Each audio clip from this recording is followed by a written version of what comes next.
Hello, this is Storybooks channel. New videos are posted every day. Subscribe and click the bell. Helen always knew David was her destiny. Their mothers had been friends since high school, even lying in the hospital together. Only David was born one day early, so they were called bride and groom from the time they were in diapers. The mothers, laughing, made plans to be related in time. The children played together, went to the same group of kindergarten, then went to school together and sat at the same desk.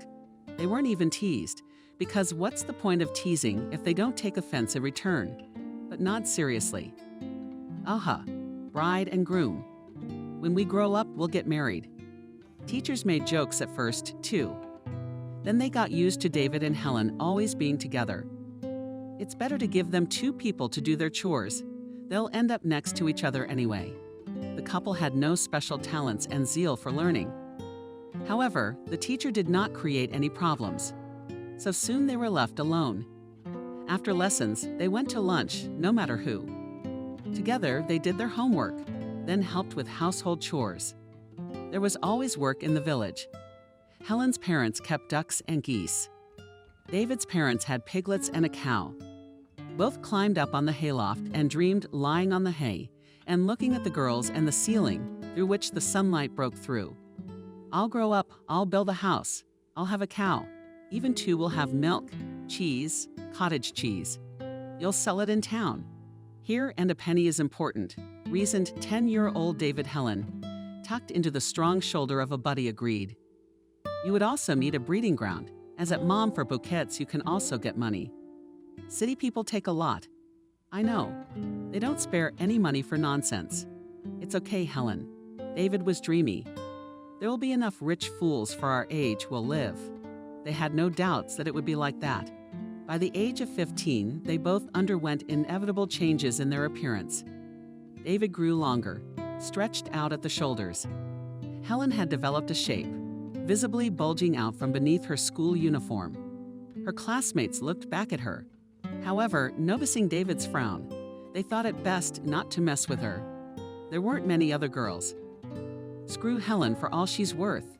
The future seemed clear and simple to both of them. Get a certificate, then technical school to have a specialty. Helen decided to go into hairdressing. It's a necessary profession. You'll have enough for a piece of bread and butter, especially if you contrive to get personal clients and do hairstyles, styling private order at home. And fold the money.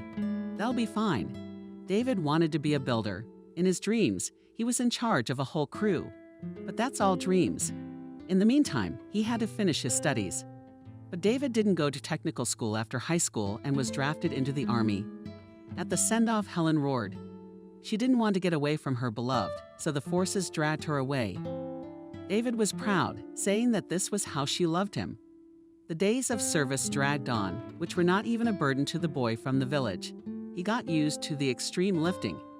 He was not afraid of the work, respected the bosses, but did not try to serve. The grandfathers tried to get at him once. The three of them took him to the sports fields. But David easily broke the iron bars. He waved at them so grimly that they decided to leave him alone. They're all like that in the village. They won't let anyone hurt them. Helen called at every opportunity to tell the news, bragged that she was set an example, that her hand was light and her taste was good. If you come and get married, I'll cut your hair myself. I'll be my own talent. David stroked with the palm of his hand Army Hedgehog and smiled. Does not pester you deliberately careless, he asked. Are you jealous? Ah, satisfied Helen, look at me. Threatened David. And the happy girl laughed. I don't need anyone but you. How could she know that David had long ago tasted carnal pleasures? The women were introduced by friends on leave. They went purposefully, distributing in advance who sleeps with whom and from who you began to learn. By the way, David did not consider his trips to the left as cheating. That's why on a date where Helen rushed over to take the train for the first time in her life on her own. He was very persuasive. He answered her timid question. What other women are there? We're serving here, defending the country. We have no time to think about silly things. You alone are the best, the most dear to me. Helen cried and laughed. At the same time, hiding his face on his chest higher could not reach, so he stretched out. The buddies watched the scene with envy. Then, when Helen had completely calmed down, she drove back. One of the friends asked, "Are you really getting married?" "Of course," shrugged David. "Helen, that's what you need, right? As a dog loves me home will lead the household." "Yes. And with her figure is in order, there is something to hold on to." The pals agreed that this was an argument and didn't ask any more questions. David continued to serve while she was still alive with Maria, Nancy, and Cindy. At times, a left-handed lady is happy. After his David, he went out for a couple weeks, as he should. Had a few drinks with his former classmates. Then he called Helen to talk to her. Patiently endured, who gave so far her favorite to throw and businesslike proposed, "Let's play a modest wedding. And the money he will give to the warehouse, put that the process went there. Look, and on the deposit for a mortgage will save." Helen even got dizzy with joy. This only happens in books. Presents a ring with the words, "Be with my wife," her David is not a romantic. He thinks she'll have everything for years to come. As dreamed, white dress, photo. Then the main thing is her own house. A family, that's what we decided. They invited a few guests, just some of their own. Both their mothers cried with emotion, looking at their grown children. That's how right they decided everything almost from their birth, bride and groom. And so it turned out. The dress photo Helen took in the commission. Why? Why throw such a lot of money into the wind if she will wear all this splendor only once? The guests gave envelopes with money at the request of the young people also correctly. Why do they need sets of dishes and linens? And money to money it adds up. Satisfied, David put the entire amount into the account and winked at Helen. "But what, wife? It's a start. We'll feed you little by little." Helen melted at this new and long-awaited word of his wife, and at night, David leaned back smugly on the pillow, noting that although he had Helen inexperienced, but indeed she was able to save herself for him. They lived in a family-type dormitory. David's father got his son a construction crew as an army buddy. He whispered to whoever needed it. They gave him a room. I had to put a little grease on it, of course. But that's what it's all about now. Kitchens and facilities on the floor. But we have our own room with a key. Helen waited a little. David consoled her. Helen nodded and tried to bring the dream of a house in the village closer. How could she? She didn't like it much in the city. Clients in the mass of women of middle age and the same wealth came in a rare weekend, always in a hurry. They paid strictly according to the price list. No tips.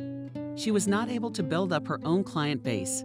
The pay was ridiculous, and we had to clean up our own mess. In addition, Helen was the youngest on her and shake off all the unpleasant duties more experienced hairdressers. There was another unpleasant moment. After a day's work, her legs started to ache. She tolerated, did not complain, on the contrary, happy, listening to her husband bragging about the extra income. I hear my wife.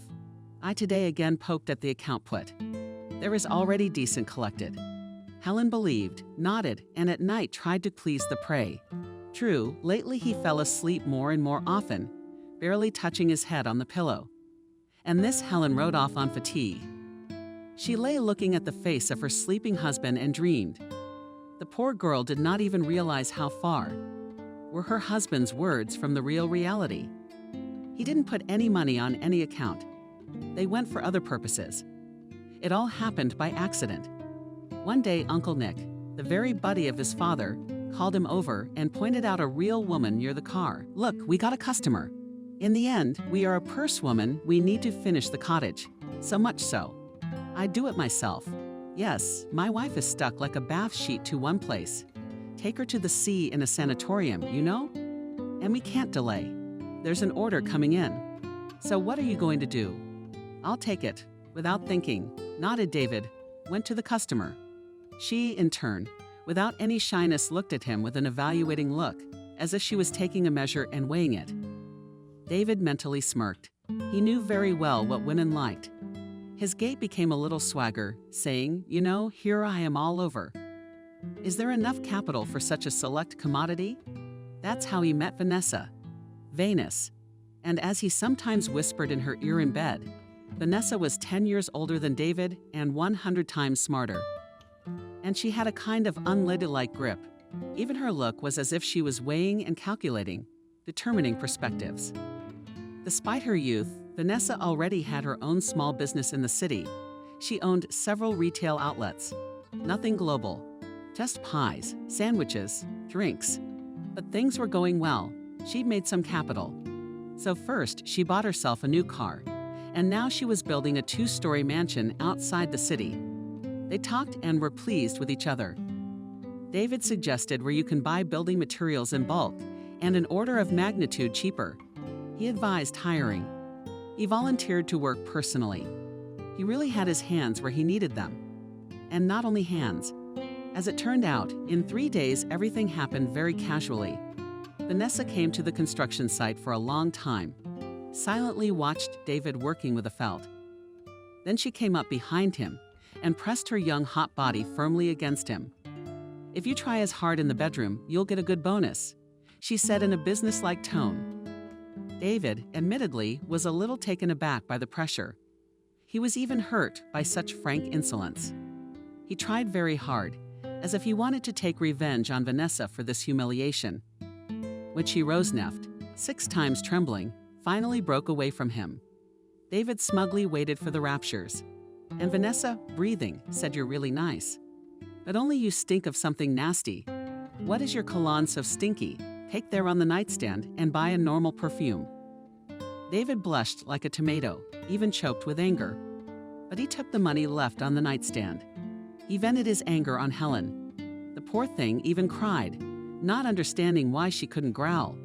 And why at night, when she wanted to make up for her own incomprehensible guilt, he defiantly turned away and drank. She thought he was tired at work, and she felt sorry for him. Of course he was tired, but not so much from work as from Vanessa's insatiable caresses. However, he was drawn to this rich woman. He really began to look after himself more, bought expensive toilet water, changed his socks regularly and every time on the site. Vanessa nodded at him condescendingly and led the way languidly. "Well done, David. Now in the shower to get to work. I want to move into the cottage by fall." He, on the contrary, tried to do everything slower, not wanting to part with his well-paid job. And that fiery lady. At first, she pissed him off. Then he began to realize more and more often that his tender, affectionate. Helen was no match for Elvira, for whom nothing seemed to be impossible at all. She always knew what she wanted, and took it true, and paid, didn't skimp more and more often. David began to wonder how to move into Vanessa's bedroom legally. She's a fool to bitch about. He was in a hurry to marry himself, and why? He couldn't have found a prettier Helen, cold and dumb as a cork. What does he see in his barber shop? He's a penniless gossip, he listens. No, I wish I had someone like Vanessa. I'd be like, ooh. His dreams were of cool cars, hotels, whiskey, seascapes, worn-out hammers. Of course, he wouldn't be faithful to Vanessa. What is he, stupid or something? Vanessa is 10 years older than him. She should be happy that a man like him spends time and energy on her. No, he's got to get his hands on that dame, her money. Then he'll show her who's the boss of the house. There was only one unfortunate circumstance that prevented the realization of this splendid business plan. David was already married to Helen. This irritated him to the extreme, and he more and more often substituted on uncomplaining and wife. All his anger even chipped in. Helen tolerated everything. Neither her mother nor her mother-in-law complained, much less her friends. It seemed to her that she was guilty of something. Or rather, she was guilty of everything. She didn't earn enough, otherwise they would have taken out a mortgage and paid for their own house. She took extra hours, went out on weekends, worked as hard as she could. As a result, the money didn't come in, but there were blue circles under her eyes. She shoved her hair down, hanging her hair out for life. So the boss reprimanded her. "Helen, your appearance is scaring away clients. What are you, pregnant?" She'd be happy to answer in the affirmative, but that's a shame. To get pregnant, you have to consider her husband, and more often he turned away from her and fell asleep. though she made timid attempts to rouse him. How was she to know that all his energies were spent on another, whom he was ready to please for hours? He'd screwed up big time. And he succeeded. One day Vanessa came up on her elbow, looking him over carefully, as if she were clinging to a sunny piece of tenderloin. Suddenly she said, "So, that's it. David, leave your country and let's live together. Take it. I won't ask you again." So he agreed. Of course. How could he refuse such happiness? He flew home like on wings. Helen, who met him at the door with a hug. He looked at her gloomily and said to Helen, "I want a divorce." The girl pressed herself against the wall and in a trembling voice asked David if this was a joke. Yes. He glared angrily at her and yelled, "Stupid. What kind of jokes? You're different from me, you got it." "David, what about me?" Helen still couldn't believe it. "I don't care. What do you want? It's none of my business. And get this. I've got the room until the end of the month. Live it up, and then get the snot out. It's scary to look at." And left to pack his things, without looking at his wife, who remained standing in the hallway. Secretly, he was even glad that everything had gone so easily, without hysterics. Helen will not chase the wave, and who would she complain to? In the past, she would have gone to the party committee. But times are different now. There's no one to threaten her with a finger. That's how you get rid of ballast, like cutting a rope with a knife and flying wherever you want. Good thing they didn't have time to get back. That would have been very unfortunate. And so packed up and goodbye to the dorm room. Hello, a new, rich, and beautiful life. When I looked out into the hallway, Helen was no longer there. He saw that she was lying on an old staple of a bed, covered with her head, then played and shuddering. But it did not occur to him to linger. Women they are like cats are tenacious. Nothing will survive. And it's not the first to be abandoned, not the last. Besides, it's her own fault. She couldn't keep him. That's what she had to do. That's how she stayed. Helen alone, lying on the roof with her head up until late at night with only one thought in her head. It's not true. It can't be true. Close to midnight, she got up, poured, drank some water, sighed heavily, wiped her tears, and went to pack her things. They turned out to be very little. It was not yet time to live. She sat there until the morning, stupidly looking at the two clients and the bags. Then I grabbed them, closed the door, stuck the key under a wet rag on the doorstep, and went to work. The girls immediately suspected something wrong. She looked like she was still on fire, of course. Their faces are swollen. You can't even hide them in a bag. "Helen, why did you leave your husband?" "Watch out," asked Cindy partner. Helen waved her head, trying not to burst into tears without touching her. See the unhinged man. Hold back the curious Cindy by Senior Master Kate. She had been eyeing the wedges for a while now, but remained silent. It was only at lunchtime, when the girls had scattered, that she called the girl to her. "Tell me, but I don't know how to comfort without tears." Strict tone worked Helen, gathering her will in a fist in a few words, told her sad story. "Asshole." Kate gave her verdict, and all of them are like that. "What do you think I should do?" "I don't know," the girl admitted pitifully. "I'll probably go home to my parents' village." "Wait, home," Kate said decisively. "What are you, a cat, that you can be so easily kicked out? I thought you said you had a joint account. It's jointly acquired property. He's obliged to give half." "I don't know." He patted Helen.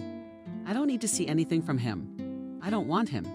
You can, and without looking in court, to file." "Businesslike," said the craftswoman. "Well, I'll keep you for a while, then we'll think of something else. And don't cry anymore. He's not worth your tears." Helen didn't think so. She's always been. So sure that David was her destiny. Everything was going so well. Why? Why? What did she do wrong? "But not to the left," shouted Kate. "Can't you see you have a customer? It's lunchtime, isn't it?" Helen wondered. Kate shrugged her shoulders, looking at the man entering the barbershop sign flipped over "Forgot to chicken for the proper." "It turns out we're open. And you're here, aren't you? Go to work."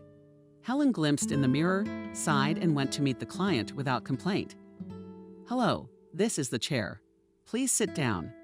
What are you doing?" What haircut did the man who looked at his watch give you? Just hurry up, please, I'm in a hurry. Helen, I was going to say that a haircut is a slow process. Only kittens are born fast, and they're blind. But in the end, she thought it best to keep silent. After all, she wasn't being paid money for wise counsel and wasn't paid that much to give advice. So she took the comb and flicked the scissors and clamped on the machine. All the while she was working, the client was stuck in her cell phone, flipping pages, typing something. What kind of business? She thought disapprovingly. Probably just like mine. For his mistress, he decided to make it look nice. Helen flicked the scissors angrily one last time and took off the client's protective cape. Here we go. The man broke away from the phone, meticulously examined himself in the mirror, and made a verdict. It'll do. And immediately, without waiting for her to name the cost of the haircut, jumped out of the chair, shun, right Helen in his hand a bill, and rushed away. Only when the door closed behind him, she looked at what she was holding. It was a $5,000 bill. What about the change? She whispered. Such dudes don't count money. Kate said mockingly from behind. Buy yourself something tasty for the stress. Helen shook his head. He must be mistaken. He'll be back. Then he'll ask where the change is. What am I supposed to say? That I spent it on myself? No, I can't do that. You're a fool, Helen. Kate said affectionately. Well, work quietly. Don't think about bad things. Tonight we'll go to my place to check in. Helen honestly tried to follow her mentor's advice and think about something distracted, not about the fact that her husband took her like that and left her like a bored toy, or a puppy he played with. I really wanted to cry and feel sorry for myself, but the clients were surprisingly busy today. She was distracted by work and didn't even notice that the day was over and it was time to pack. Helen, what are you doing for a ride? Let's go. Kate ordered, standing in the doorway and glancing at her watch. The girl nodded, stepped forward, picked up her bags, and obediently moved behind her. Let me help. Kate, not listening to objections, intercepted the play client, a clean bag from her. It turned out she lived very close by. It was only 3 stops away. The house was just an ordinary high-rise elevator that took them to the 7th floor. Kate opened the door and turned to Kelly. Come on in, don't be afraid. If you like it, consider it a done deal. Who's Kelly, mother or daughter? And if she doesn't like me? Immediately the girl panicked, looking around. A moment later the riddle resolved itself. Into the hallway where Helen was stomping, hesitating to go any further. A fluffy tricolored cat walked out gallantly. Approaching the guest, she circled her feet, issued by the hostess slippers, cocked her head and squinted. Then, having considered the ceremony completed, she dignifiedly went away, tail high up. Can you consider yourself accepted? Kate said, peering out of the bathtub. Come into the room. I'll be right in. Helen entered and settled on the edge of the couch. Looking around, the room was large, set up tastefully. Several paintings in elegant frames adorned the walls. There were flowers in a vase. There were also books everywhere, so many books. No one in their village seemed to have any, not even in the school library. Are you looking at books? Kate asked, entering the room. My father's library. He spent his whole life collecting them. And you read them all? Helen wondered, hesitating to ask what had become of her father. Almost all of it, Kate clarified. Some of them even more than once. By the way, if we're going to live together now, I suggest that we switch to you within the apartment. As agreed. Helen was surprised to see that the mistress, having changed into home clothes, suddenly became younger and cozy and homely. For the first time, she wondered how old their senior master was. She had thought he was over 40, but now she thought it was no more than 35. It was just that along with her uniform, her strictness and seriousness had come off at once. She looked even cuter without makeup. I agree, Helen nodded and asked the question that had been on her mind all day.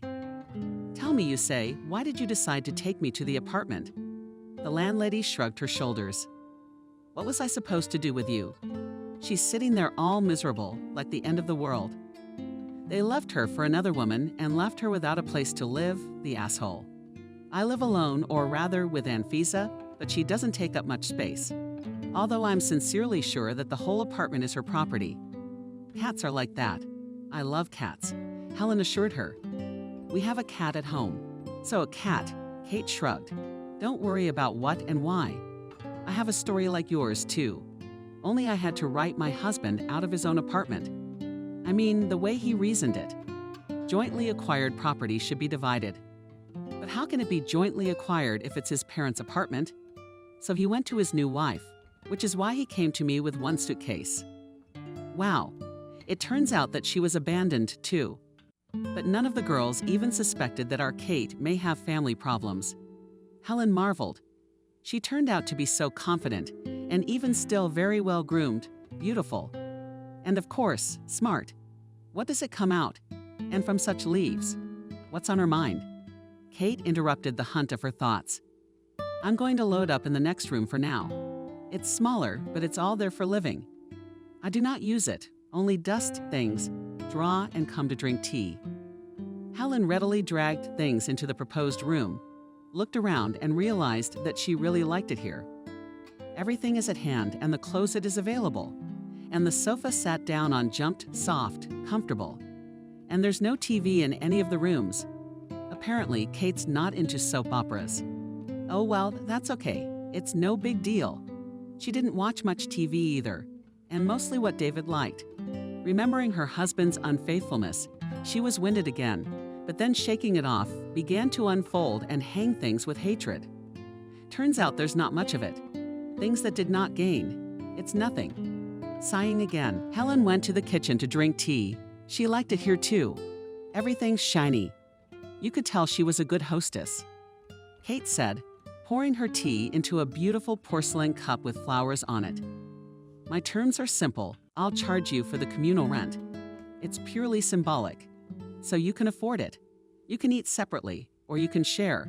It's more convenient. You can help with the cleaning. And the main condition is that you don't take men out. I need them. Helen got angry. Kate grinned and shook her head. Well, now you say, well, offenses in the heat of the moment. Girl, you're young, pretty. You'll meet another good guy. Not everyone is like your David.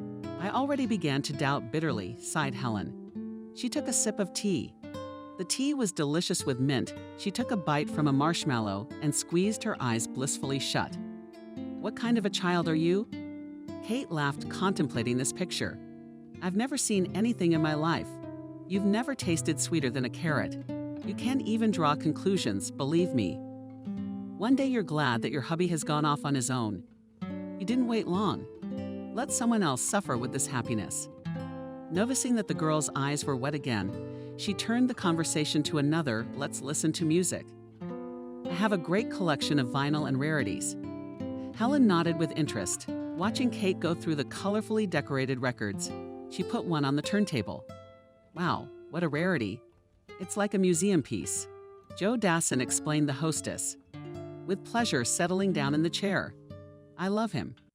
This is a man with such a voice, love, said Helen, smiled, and also relaxed to the voice of the famous French chansonnier. My head swam sweetly. All sorrows and anxieties finally receded. And now she did not dwell in those waves of music. So calm that she was only at home near her mother in her distant childhood, when life seemed simple and understandable. I had no idea that you are so unexpectedly for herself, she said. Kate raised an eyebrow slightly and looked at her in surprise. Which one is it? Helen confused. You see, at work we only talk about haircuts, colors, hairstyles. And you're into music, aren't you? You read a lot. So smart. Not something I added. She blushed. Kate laughed heartily. Helen, you're just lovely. Naive and pure. Blushing all the time. You really don't know anything about me. I don't advertise it myself, you know. I didn't train myself to be a hairdresser. I just had to make a living when my parents were gone. So I went to hairdressing school with a red diploma in philology. I had to retrain. See how life happens. I'm sorry, I really didn't know about your parents. Helen thought she'd unwittingly upset Kate. She felt bad. I'm sorry. It's not your fault. Kate dismissed it. I'm a little proud of myself. I used to be a professor's daughter, flower, greenhouse, and all. And when it got hot, I learned how to earn money. I became a master even older. I like to create beauty, and then I can't go around waving my diploma around. The job's as good as any other. I don't want to go to school for science. Besides, you know what kids are like nowadays? You can't put your finger in your mouth, they'll bite it off. So everything suits me. And first of all, personal freedom. Dirty socks, no washing, cooking only for myself. No one nags and whines under the cat's ear. I won't nag either, Helen promised. And I like to cook, so we'll stay. Nodded Kate. You settle in, I've got an evening jog. Or are you coming with me? I'd rather do it later. The girl nodded her head. The last thing she wanted to do now was to get out of the warmth and coziness of the street and move actively. Her legs were buzzing after a day of work. I don't even have a tracksuit. She shook her head at the excuses. Kate, let's say I owe you a suit. So say straight out that you don't want it. I don't want it, Helen admitted, constantly lowering her head. Can I read better? The phrase came out of her own mouth. Admittedly, she did not like to read. She kept her nose out of the school program. And now she felt ashamed that she was such a country girl. Of course, choose whatever you want. Kate nodded and went to her room. A few minutes later, the sound of the door opening was heard, and Helen was left alone. Walking past the bookshelves, she pulled out one of the books at random. Settling with her feet in the chair, she opened it, ran her eyes over the beginning. At first, the narration seemed guilty, but she was determined not to give up. If Kate read all of this, then she could too. Kelly gently jumped onto her lap. It was getting nice and cozy. And then Helen realized she couldn't tear herself away, so gripped was she by the vicissitudes of Jane Eyre's life. What a mess. That's how she found Kate returning from her jog and satisfied. She took a shower, then took the book away and told her to get cleaned up and tucked in too. Helen thought of the girl in the book who had suffered more hardship and suffering, and fell asleep, promising herself to stop whining and be just as resilient. The morning didn't bode well. A couple sheared off to the tea break. Kate acted as if they hadn't had a heart-to-heart talk yet yesterday. Helen addressed her as you again. The girls poked at her a couple times with questions, but she deftly turned the conversation to other topics or kept her mouth shut. And she was eventually dropped. Good afternoon. It was you who cut my hair yesterday. The question sounded unexpectedly. Helen, thinking even did not even notice how the man entered and went to her chair. The same one from yesterday. Hello. Yes, I'm Helen. I caught a glimpse of his hair. Were you in such a hurry you forgot to take the change? Now she opened the drawer of the table, which stored the most valuable, such as self-purchased scissors and combs. Professional, comfortable, expensive. Creepy. Wait, he stopped her. I'm not here for change. I didn't even thank you for a job well done yesterday. You're welcome. Helen finally looked up and looked at him. In front of her, smiling, stood a young, very well-groomed, elegantly dressed man. Just like Alain Delon. It flashed through the girl's head. Alain Delon laughed. Oh, you noticed me. Everyone was looking at my hair. It's such a blow to the ego. I'm sorry, it's professional, Helen said confusedly. Keep the change. It's very little. I'll be honest, I got it.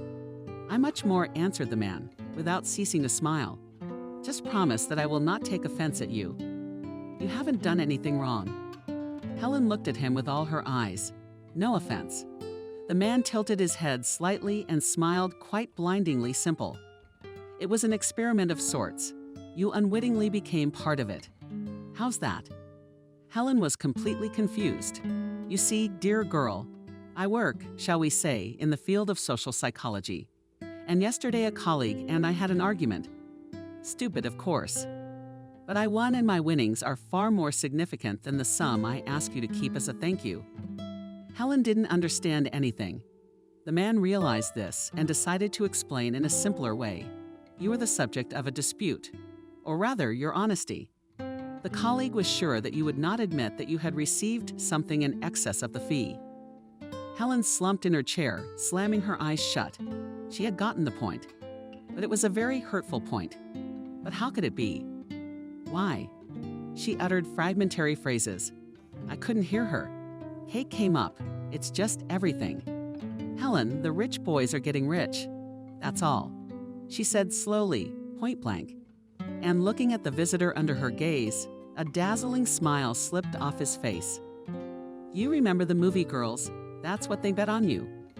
They decided that if you work in a miserable hairdresser's shop, then you yourself are so poor, greedy, and miserable. Helen looked from one to the other. Her face was getting paler and paler. Is that any way to argue over a living person? Pitifully, she asked. Is that allowed? Kate cut her off. These social psychologists allow themselves anything. The last words sounded like a swear word. The man was embarrassed. Why did you say that? It was a joke. He said it. I apologize. Look at the girl, Kate said stiffly. She looks like she's having fun. A man's life is already a mess. And here you guys are joking around. Helen really did look like she was going to faint. How can I make it up to you? Asked the man anxiously, looking at Helen. How about some water? You can't get away with water, Kate said. Still, a glass of water out of the rut and handing it to the girl. So joking with a colleague like to gamble. Well, there is such a sin. The man did not object. And you argue with him again? Kate declared. On the fact that in a month from the hairdresser's socialite lady can be made only let the amount will be, but say $10 weekly. So I bet, muttered the man and immediately regretted. Forgive me, I mean that for a month may not work out. So do your best. I'll help you. Kate wasn't embarrassed. She looked at the man with a defiant look. You've obviously read too much Bernard Shaw. The man hesitated. Then he raised his head and smiled again. Come on, after all, I brought a girl to tears. I'll be the one to pay the price. That's what I should do. Deal? Kate asked sternly. Deal, replied the man. And they clapped hands, already heading for the door. The man turned around and said seriously, You cut my hair beautifully. The work is like in the strongest salon. Your hands are golden. By the way, what's your name? Helen. Her name is Helen. Mine's Kate. Those are words you should have said yesterday, don't you think? I do. The man didn't disagree. My name is David. I'll pick you both up tonight, and we'll talk more about it. I'll pick you both up tonight, and we'll talk about it. Kate nodded, considering the apology accepted and the conversation over for the day. David left the barbershop, waiting for the door to close behind him. Kate turned to Helen. Did he like you? She said suddenly. I don't. The girl was slowly coming to her senses. You'd have to think of something like that. To bet on someone else's honesty and integrity. And David, like my ex. Screw him. Yes, wait. Horns bumped, said Kate thoughtfully. It seems like a normal man came to apologize. And if the case will work out, can you imagine? I can't imagine, Helen admitted honestly. That's a lot of money, and that's not your problem. Kate grinned. That's for the jokers to worry about. We have other things to think about. You can't make a duchess in a month. I am a duchess, Helen said skeptically, looking at herself in the mirror. I don't know how to wear expensive clothes, and I don't have any. It's not about clothes, it's about manners, Kate sighed. Clothes and hairstyles are just the simplest. But it's the inner confidence that you have to be born with. That's what I'm saying, that it won't work and you shouldn't make a show out of me. Helen was even happy. I'm sure Kate will definitely change her mind now. He was talking about Bernard Shaw. Kate laughed. There's a funny play about him. It's called Pygmalion. You can read it at home. I haven't finished Jane Eyre yet, Helen admitted. I wonder how it ends. I won't tell you. You read it yourself, Kate said absent-mindedly. Her mind was clearly on something else. Helen had never seen her mentor so excited. Well, get busy. We'll talk tonight. Helen busied herself with her work, but mentally she kept coming back to the strange dinner visitor in her, fighting with curiosity. Besides, what a handsome man he was. Probably has a mistress. Maybe more than one. Why should I care? She cut herself short. They're all so handsome. In the evening, when the hairdresser's shop was empty and the girls had left, Helen and Kate were lingering, wondering if the strange visitor would keep his word when he appeared on the doorstep. The girl's heart was pounding. Now he looked like a stunning lady for further negotiations. "Let me take you to a restaurant," he said. Helen prepared to protest, but Kate didn't give her the chance. "We accept," she said in the tone of an English queen. Helen stared at her for a moment. She wanted to say, "What are you doing? We're not dressed for a restaurant. Everyone will laugh." But Kate looked at her. So the objections never came out. Helen almost fell asleep in the car. It was so warm and cozy in here. It played quietly. Did the music smell? Incredibly pleasant. She could just keep driving and driving. When David slowed down, she even felt a little sad. Going to a restaurant was scary, especially one like this. Noticing that his companion was looking around fearfully and seemed to be about to run away, David took her under his arm and led her inside where everything sparkled and beckoned with enchanting music, where the quiet laughter of the guests sounded and the rallies could not be heard. Waiters glided by, dressed as if for a diplomatic reception. Helen had never been to such receptions, of course, but that was the comparison that came to mind. It seemed to her all the time that everyone was paying attention to them. The maitre d' hid a smirk, the waiters pointed fingers. She even felt dizzy and cast a quick glance at Kate. She held herself confidently and was completely unfazed, even though she was dressed in a simple pair of jeans. But how was she holding up? Helen sighed quietly and squared her shoulders. So with music no more, she would not let anyone make fun of her. David, if he noticed the change in her mood, did not show it. He pushed back both chairs so the ladies could sit down with a careless gesture and called for the waiter. Helen scrutinized the shiny cutlery, quietly panicking. There were so many of them, and of completely incomprehensible purpose. She intercepted Kate's reassuring glance, so she would watch how and what she used and repeat, and then she would figure it out. "What do my charming companions want?" David addressed them gallantly. When the waiter brought the menu in Helen's leather folder, I was afraid to touch it. However, Kate calmly opened it and quickly flipped through it and said a few phrases, as it seemed to me, in French. The waiter quickly wrote down the order in a book and turned to David. He ordered something from which the girl understood only the word Columbus. She frantically thought about what to do. Carefully, she opened the menu. Her eyes immediately watered from the unfamiliar names. To make matters worse, there were such numbers next to it that her eyes widened. Putting aside the menu, she pulled an chin and said, diligently pronouncing every word, "I guess I trusted my friend's choice. Bring me the same thing I brought her, please." The waiter, to her surprise, did not laugh, but nodded respectfully and wrote something down again. "Hot food will be here in 20 minutes. Salads." Right away he spoke and seemed to vanish into thin air. Helen exhaled and glanced quickly at David and Kate. To her surprise, they weren't laughing either, but looking on approvingly. "I'm beginning to think the argument is winnable," David said with obvious approval. "Good thing it wasn't about the hat," she sighed. All three of them looked at each other and laughed. The tension subsided, and Helen suddenly thought she was curious. All evening she had been watching Kate handle the appliances. It didn't seem difficult at all. She had a sharp memory. David entertained the ladies with conversation, made them laugh, and no longer seemed like such a pouty turkey. So she enjoyed the atmosphere of the restaurant, the delicious food, the easy conversation. And only when she found herself at home, she realized that not once during the whole evening she had not remembered the other man, her ex-husband who had so calmly and carelessly betrayed her.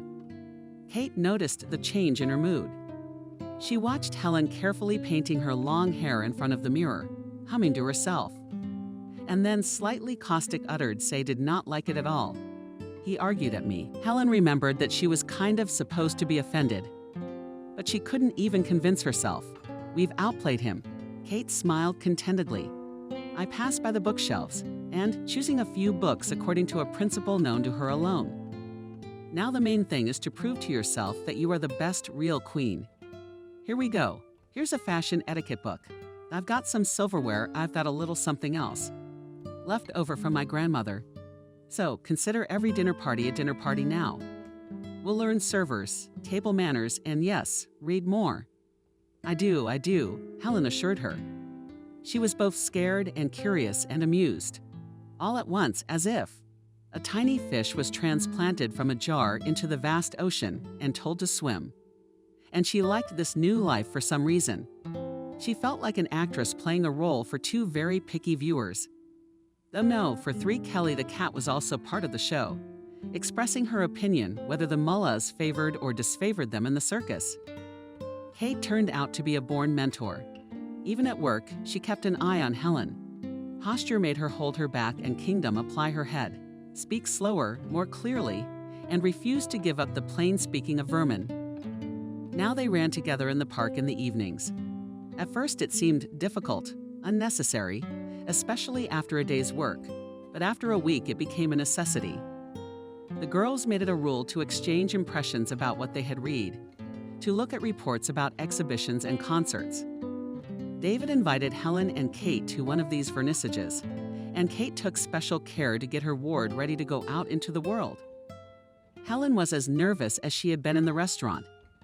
David held her hand firmly, however, and it was reassuring.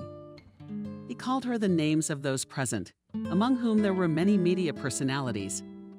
Not long ago, the girl would have squealed with delight and rushed for an autograph, but her new role did not allow such behavior, and she smiled silently at everyone present. "He won't break contact. David, good to see you." It sounded behind them. Both of them were at that moment engrossed in discussing a painting made in a technique peculiar to abstractionism. At first glance, what the artist depicted was a chaotic jumble of geometric shapes of all colors and sizes. But in a moment, Helen looked at the canvas from a different angle, and the confusion formed into a clear harmony, which I wanted to look at without taking my eyes off. This was what she told her companion when they were accosted. "Introduce me, charming lady," asked the man who approached. "It would be my pleasure."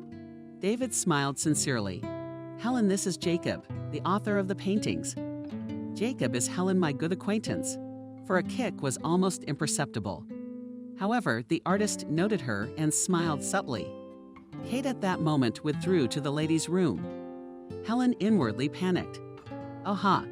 Would she be able to handle the situation? Beautiful Helen, I overheard you two talking.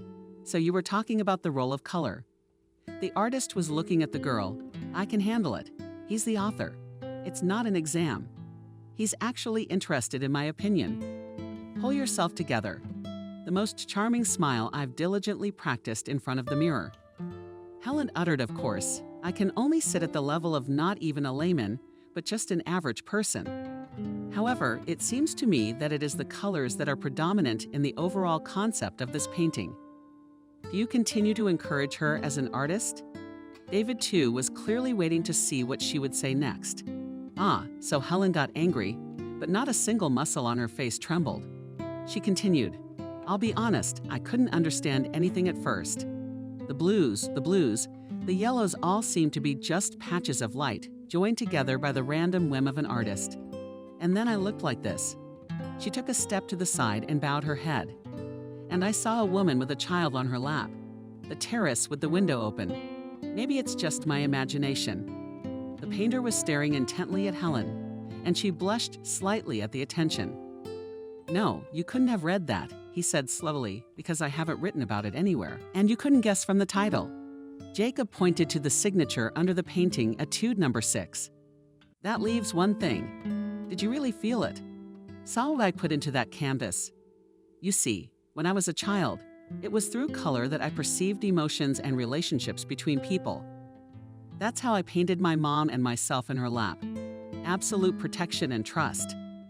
If you could see that, then it wasn't a waste of paint and time." Jacob bent gallantly, took the girl's trembling hand with his own, and imprinted a respectful kiss on it. "It seems to me that you are like this painting," he suddenly uttered, looking Helen straight in the eye. "Only someone who can see properly will fully appreciate how flawless you are." "Jacob, you have completely embarrassed my lady." David intervened in the conversation.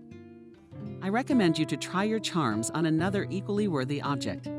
Kate is my friend, the culprit of today's celebration. Jacob is Kate, and she's a terrific person, believe me. There's no doubt about it." Jacob was no less gallant in his approach to the pen of the returning Kate. She instantly assessed the situation and distracted the artist with conversation. Jacob instantly fell under the charm of the professor's daughter. especially since Kate really knew about painting. "May I steal the lady from you?" he uttered after a few minutes and received consent. Ceremony led Kate to a table with champagne and fruit. Helen took a breath and raised her eyes to David. He was smiling. "You were good." "I said it completely sincerely," he said quietly. "I just said what I thought and saw. You're a clever girl, and he's right." "You really are an extraordinary girl," David added. Helen flashed a blush up to her neck. David laughed softly. "You have to do something about that. The ladies of the world don't know how to blush so sincerely. Though I'm beginning to think it's to their disadvantage, not yours." Only then did the valet realize he was addressing her in the first person. Her first thought was to throw her chin down haughtily and say, "Sir, I don't think we've ever had a drink." But she didn't want to be so demonstrative, so she limited herself to raising her eyebrows and giving David an eloquent look. Amazingly, it was his turn to be indignant. "I'm sorry, I forgot myself," he admitted. "Don't think that I allowed myself to be pandered to. On the contrary, it suddenly seemed as if we had known each other for 1,000 years. Besides, according to legend, we've known each other a long time. So I took the liberty of using the first name." "Sorry, no ceremony," said Helen, and suddenly winked. David opened his eyes wide and laughed. "I know I met a miracle myself," he grumbled to Kate as he followed the artist. "Maybe it's time we had a Brudershake too." "Maybe," Helen agreed cautiously, taking her hand in his. David led her to where champagne was playing in the crystal. The girl cautiously bought the drink, which she used to consider exclusively New Year's Eve, and realized that everything she had tried until this minute, and next to this noble drink, did not stand next to it. Now it was hiding inside her, and it was becoming joyful and easy on the Bruderschaft. That's how they intertwined in hands. Helen took another sip, and then David's lips were quite close, and they were soft and warm. The kiss lasted an instant, but it seemed to her that time had stopped. "How soft and pure you are," David whispered, pulling away from her. "God, what a fool I am to have started this whole argument," David whispered, pulling away from her. "Forgive me, please, and let's stop this immediately, because I will never be like a high society girl." Helen knew that wasn't the case at all, but the champagne was playing inside her. She wanted to tease David. "You don't have to be like anyone else, you just have to be yourself," he replied simply, one word, and it would all stop. "Although I have to admit that I wouldn't want to break up with you for that reason." Helen thought for a moment. Then in her eyes danced mischievous devils, "Not that. Let's finish this experiment, and not out of self-interest, honestly. I didn't seriously think there was anything to gain from our situation.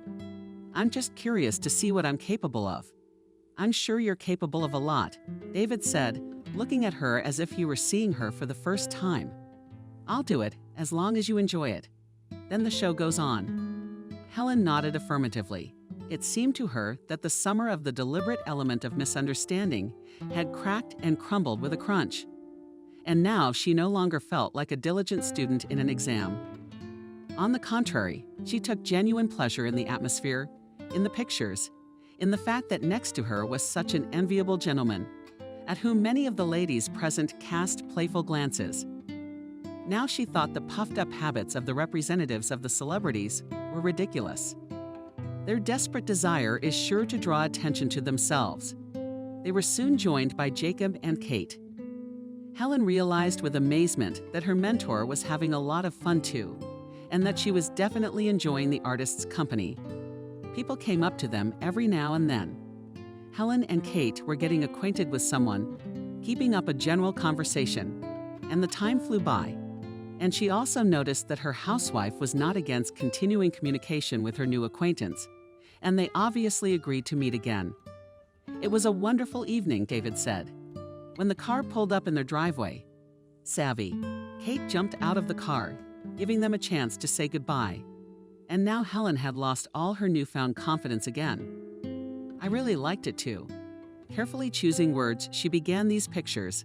"They are extraordinary, like solving a charade, in which one is hidden another, and in that one a third, and so on and so on. And Jacob, he's so funny, very charming. Your friend seems to appreciate those qualities." which I'm very happy about, David grinned. Jacob, indeed, magnetism works on women. If you had fallen victim to his charm, I wouldn't have a chance, the girl continued. A strange, cheerful excitement swept over her, as if from that marvelous champagne. An awakened feminine flair. She knew exactly what David liked, but she still wanted to feign not understanding. Perhaps it was a little revenge for those countries, the circumstances under which they had met. Chances of a fresh start with no stupid arguments, David called back. Suddenly, she didn't feel like joking. There was something about his eyes that was so appealingly reliable that she wanted to look into them. Helen, tell me. He spoke without taking his eyes off her. If we had met only today at this very vernissage, I could have counted on something more. The girl sank. A whole gamut of emotions overwhelmed her. There had been only one man in her life up to this minute, the man she had intended to spend her whole life with, the one she had promised to be faithful to. And he had betrayed her, trampled her feelings, her faith and love. And yes, his name was David too. And now fate is mockingly pitting her against another David, offering her a chance to be a part of a ridiculous bet. Could she trust his mind? Harshly asserted no. And the heart? The heart objected desperately. So we only met today. Really met and talked quietly, she said. Because before, I was just the object of an interesting experiment in sociology for you, nothing more. I don't mind. That's true. What's more important is what I am to you now. Because in reality, I'm still the same Helen the loser, the village idiot. Don't say that, please. David covered her mouth with a kiss, not the careful kiss, like the one they had sung on the Browder Shuffle. No, this kiss was real, masculine, demanding, and hot. Somehow she knew that was it, and she didn't pull away, answering him with an equally passionate kiss. When they were finally able to pull away from each other, they sat there for a minute, trying to realize what had happened. Helen felt sweetly dizzy, and she coaxed herself. It's time, let go of his hand. Get out of the car. I've got to go. She mumbled and sprinted out as if she were being chased. Walking up to the apartment, the girl closed the door and leaning against the wall her heart boomed and thudded in her chest. Her legs were suddenly limber and trembled finely. She didn't realize what was happening to her and tried unsuccessfully to calm herself down. Stop this at once. You know how this is going to end. It's just a joke to him. She reassured herself, and before her inner gaze stood the eyes of David, such sincere caresses. Helen, where are you? Kate's voice came from the room. I'm coming, I'll be right there, she said. Kate must have been joking, because she looked out into the hallway and looked at the girl appraisingly. As you might expect, she stated, all of Kelly's training is for naught. Not going to make a socialite out of herself. They never allow themselves such a storm of emotion. So be it. Helen took a deep breath and gave out Kate. Don't give me anything, no stupid bets. Don't give me anything. I think I am. I'm in love, Kate finished for her. Life doesn't teach you anything. It's different. And he's different. He's just like all men, Kate finished for her. And it's stupid to show him everything. So I'm really stupid.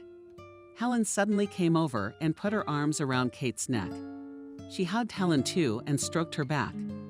Calm down, just calm down. We'll figure it out as the play progresses. Now let's go and drink tea.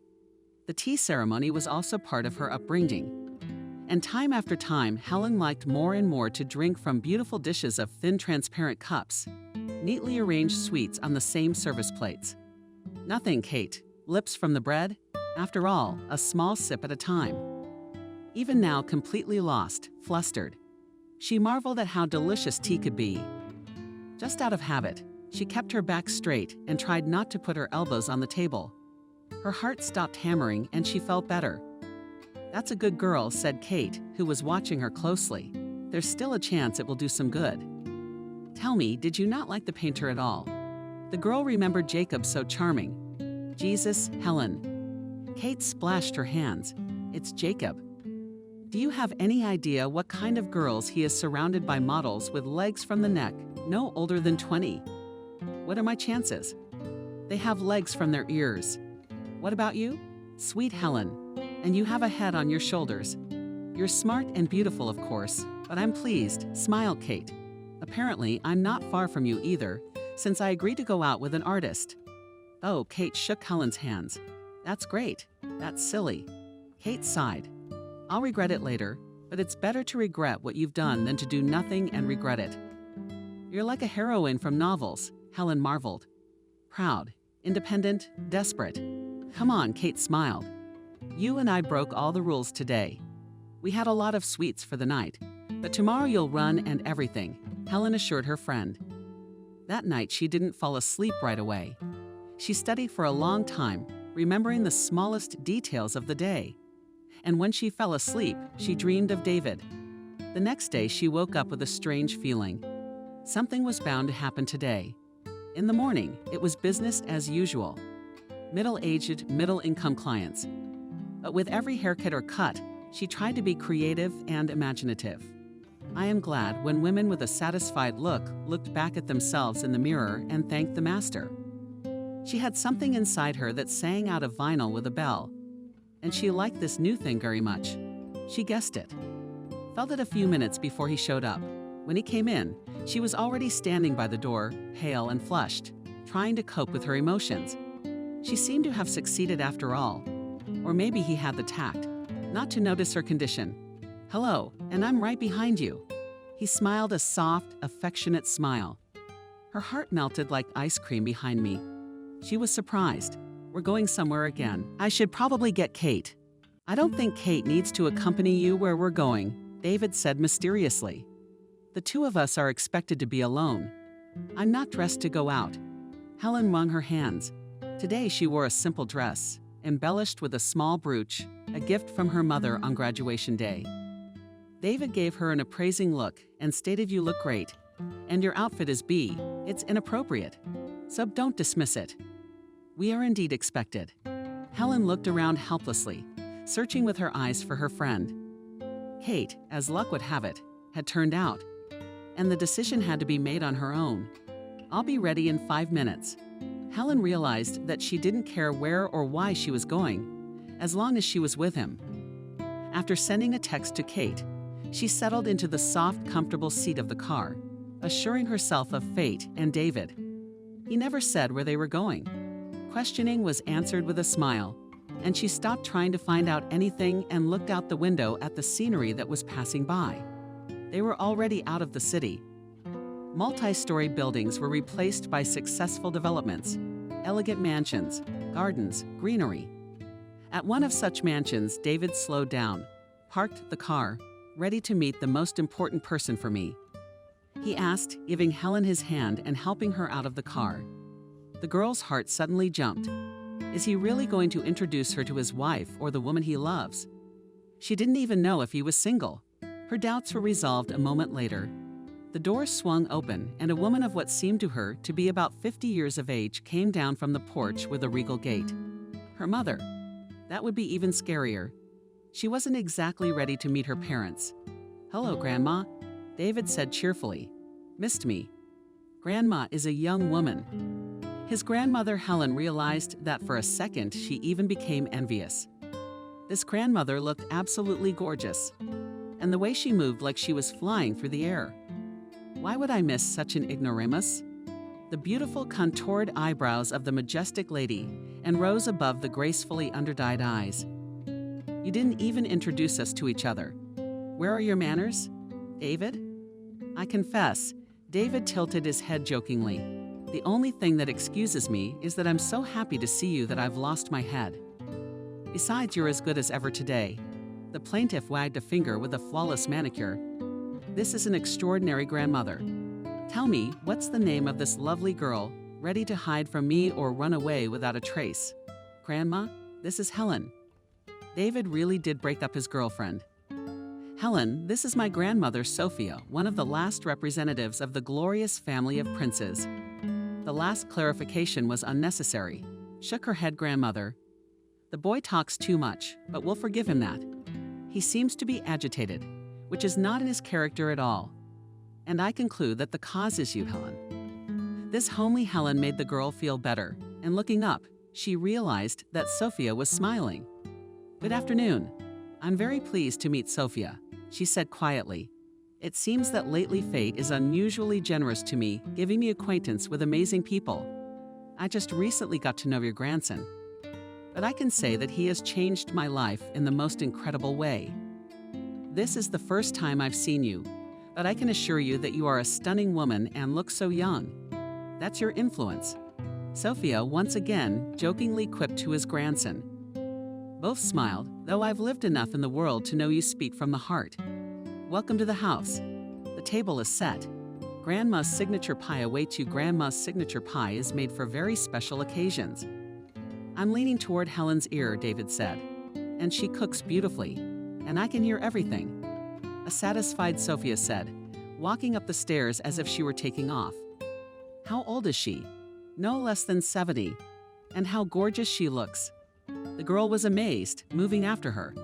The interior decoration of the mansion reminded Lena of visiting the noble estates of museums, where they were repeatedly taken on excursions in their school years. The literature teacher was madly fond of such outings, which, in her opinion, had a beneficial effect on knowledge of the subject and comprehension of Russian classics. Only there it was more like memories of those who lived, loved, rejoiced, and sorrowed. Here everything breathed warmth, was filled with coziness and joy of life. "I'll leave you alone for a few minutes. The pie is demanding." "Attention," Sophia declared, disappearing out the door. Helen was curious, looking around, the walls decorated with paintings surely originals and photographs in elegant frames.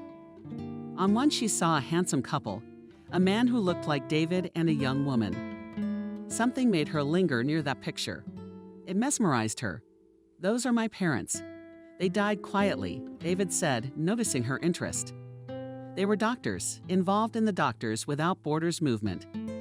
During one of their revenges, saving people, they contracted fever. Life is often unfair. They saved 1,000 lives and couldn't help themselves. A pang of pity made the girl's heart shrink.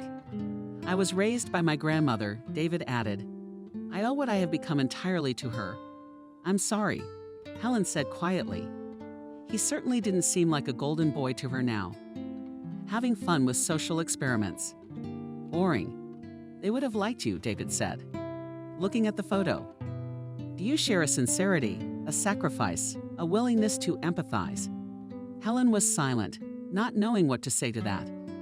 His words did not agree at all with the image of a young cynic who allows himself to doubt the honesty of another, only for the reason that he was poor. Although, come to think of it, David was convinced of the opposite.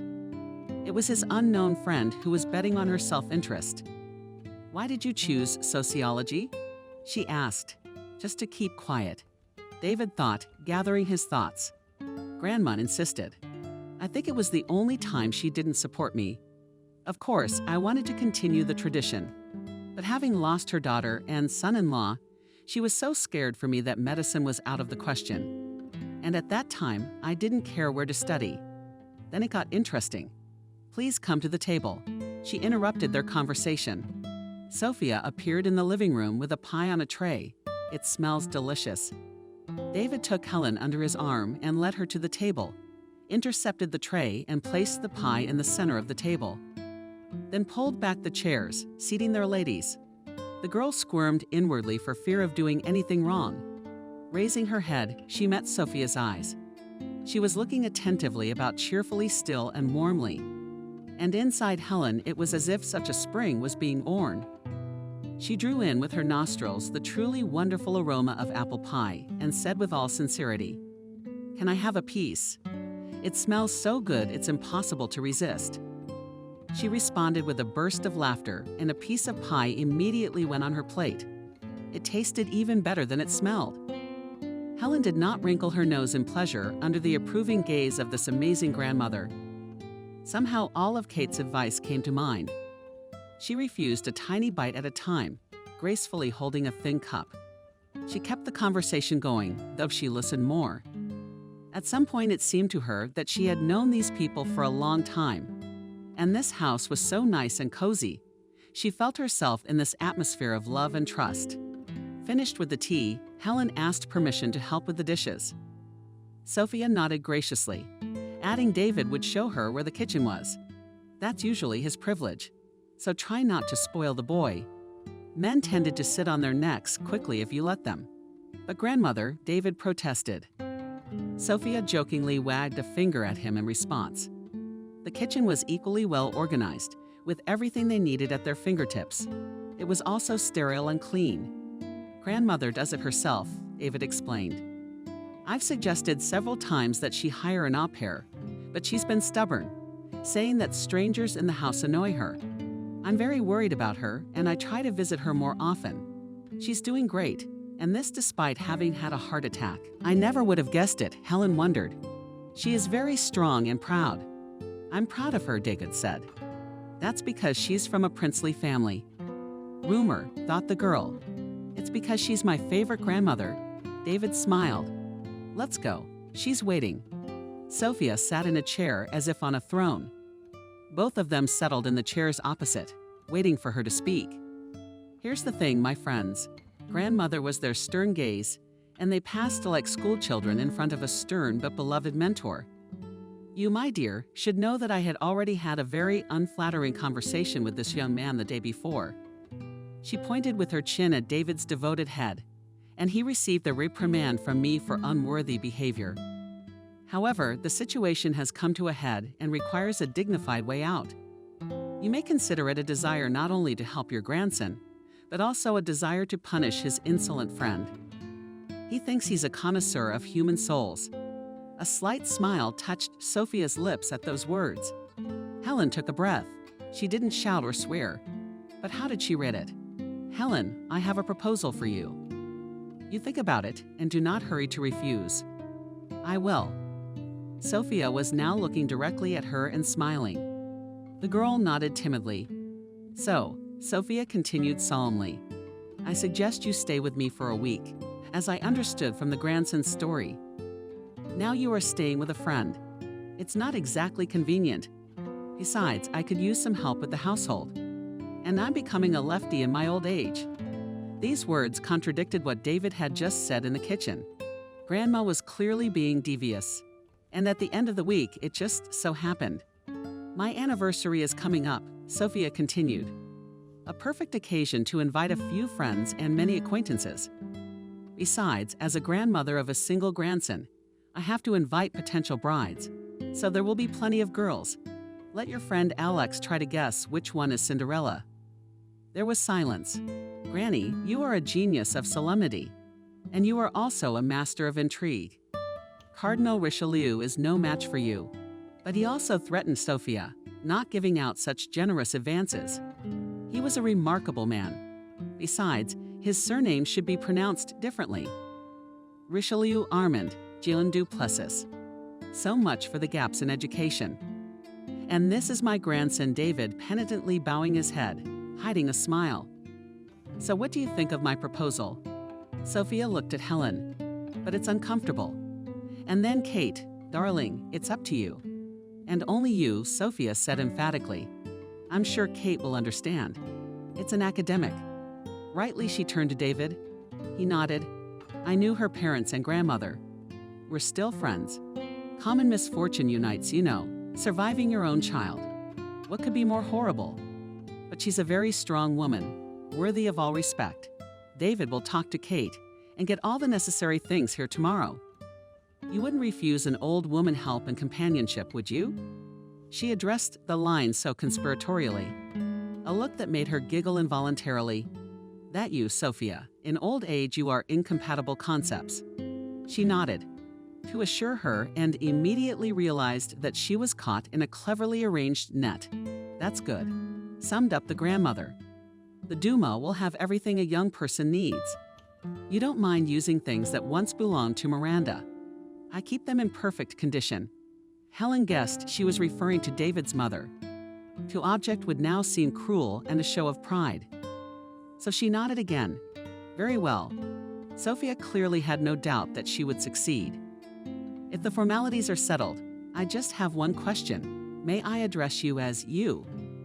Of course, Helen realized that from now on all escape routes were cut off. Sophia turned to David. You see, this has all worked out so nicely. Then you have something urgent to do. The hint was more than transparent. David smiled. I did. I really should go to work. I don't feel like it though. I prefer your company. Lovely ladies have something to do. Sophia turned her head away, and that was a sign for David. Now unsure of the result, though again, I regret the idea, David said heartily to Helen. Not quite so. If it hadn't been for the stupid bet, I wouldn't have met you. Sophia raised her eyebrows. David turned to her, kissed her on both cheeks, and walked out. Soon the sound of cars driving away was heard from the yard. The cars, 2 women old, young, left alone. Don't be afraid, child. Sophia's voice sounded affectionate and warm. You'll see tomorrow. We'll take you to work. Considering my invitation as mere curiosity, Helen interjected. She was still timid in the presence of this regal woman. Undoubtedly, the latter smiled. I wanted to get to know the girl about whom my grandson speaks so enthusiastically. And you are also the first female person he has chosen to introduce. I can draw some interesting conclusions, can't you? Helen was silent. She really wanted to ask the question that was on the tip of her tongue, but she didn't dare. Of course he had hobbies. Sophia smiled thinly, but each time he was quickly disappointed. The bar set too high. Surely you've heard the statement that a man seeks a chosen one who resembles his mother. Helen nodded. Miranda, gone when David was barely 15. Sophia sighed. They had been very close. It even made James jealous of his father. He tried to spend more time with his son, to have manly conversations with him. However, work always remained in first place. Both were constantly on business trips, so raising David was mostly me. And if he makes mistakes, I'm responsible for them. I think he was looking for your traits and qualities too. Helen said quietly, Sophia haughtily. I hope so anyway. For the last 2 years, he hasn't even indirectly mentioned that anyone has come into his life. And suddenly he arrives, unusually excited, telling a strange story and asking permission to introduce you to me. Not to educate you in order to win, but just to introduce you. Of course, I really wanted to look at you, and I think I understand what he saw in you. I'm just an ordinary country girl. My husband left me, said Helen, the fool. What Sophia was saying now was so unbelievable that she was completely lost. Of course, the foolish girl easily agreed. Sophia had almost ruined her whole life. Getting involved with someone who's not worth your little finger. Forget him and trust that life will work itself out. Tell me, David, do you like it? She moved so quickly from topic to topic that Helen had no time to even remember, as her lips said very much. That's what you're all about, Sophia laughed. An open, pure soul. Well, you have a lot of new experiences to look forward to. Come on, I'll show you your bedroom. Helen followed her up the stairs to the 2nd floor.